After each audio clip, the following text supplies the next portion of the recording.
ایک دفعہ ایک بادشاہ کا لڑکا کسی جنگ میں گیا ہوا تھا، تو کچھ دنوں بعد خبر آئی کہ بادشاہ آپ کا بیٹا جو جنگ میں گیا ہوا تھا وہ اس جنگ سے پیٹھ دکھا کر بھاگ گیا ہے اور مسلمانوں کو ہار نصیب ہوئی، یعنی مسلمانوں کو شکست کھانی پڑی۔ تو بادشاہ کو بہت غصہ آیا، وہ گیا اپنی بیوی کے پاس اور اپنی بیوی سے جا کے کہا کہ دیکھو تمہارا بیٹا جنگ پہ گیا تھا اور وہاں سے پیٹھ دکھا کر بھاگ گیا ہے، جس سے مسلمانوں کو ہار نصیب ہوئی۔ تو جب یہ بات ان کی بیوی نے سنی تو ان کی بیوی نے کہا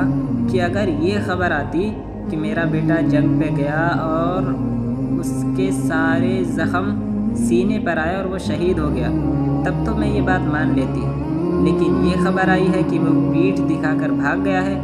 میں اس بات کو کبھی بھی نہیں مان سکتی۔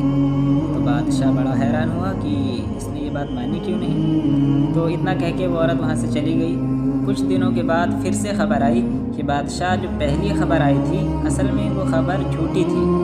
بات یہ ہے کہ اس وقت آپ کا بیٹا پیچھے تو ضرور ہٹا تھا، لیکن وہ گھوم کر پہاڑی کے دوسری طرف سے آ کر اس نے حملہ کیا اور مسلمانوں کو جیت نصیب ہوئی ہے، یعنی کہ مسلمانوں کو فتح نصیب ہوئی ہے۔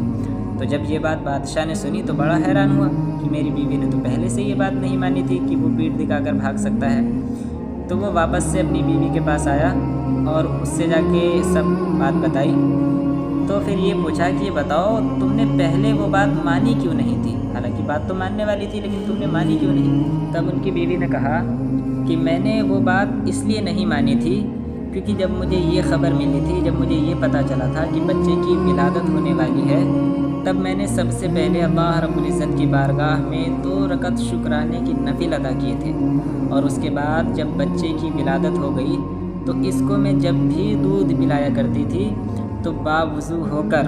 درود پاک پڑھتے ہوئے دودھ پلایا کرتی تھی، ماشاءاللہ، اور سورہ یاسین پڑھتے ہوئے دودھ پلایا کرتی تھی، قرآن پاک پڑھتے ہوئے دودھ پلایا کرتی تھی۔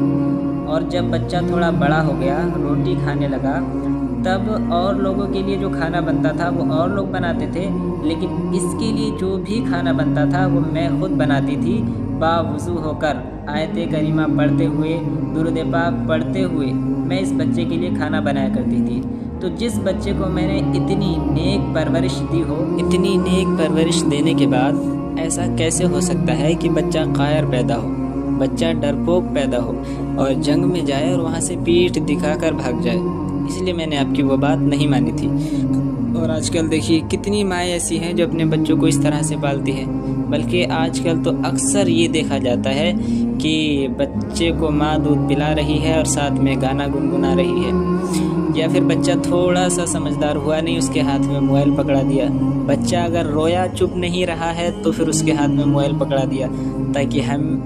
کسی بھی کام میں لگ جائیں اور بچہ خاموشی کے ساتھ موبائل دیکھتا رہے، اور پھر وہ موبائل میں کچھ بھی دیکھ رہا ہے، ریلز دیکھ رہا ہے، سانگ دیکھ رہا ہے۔ جو بچہ اس طرح سے جس کی پرورش ہوگی تو بتائیے کس طرح سے کوئی عمر بن خطاب پیدا ہوگا۔ عمر بن خطاب پیدا کرنے کے لیے پہلے ماؤں کا کردار، باپ کا کردار یہ اچھا ہونا چاہیے۔ تو اللہ رب العزت ہم سب کو نیکیاں کرنے کی توفیق عطا فرمائے، حضور کی سنتوں پہ عمل کرنے کی توفیق عطا فرمائے۔ بس یہی دعا ہے کہ اللہ رب العزت ہم سے نیکی کا کام لے، دین کا کام لے، اور کبھی کوئی ایسی بات نہ نکلے جو میرے رب کی ناراضگی کا سبب بنے۔ بس اللہ حافظ۔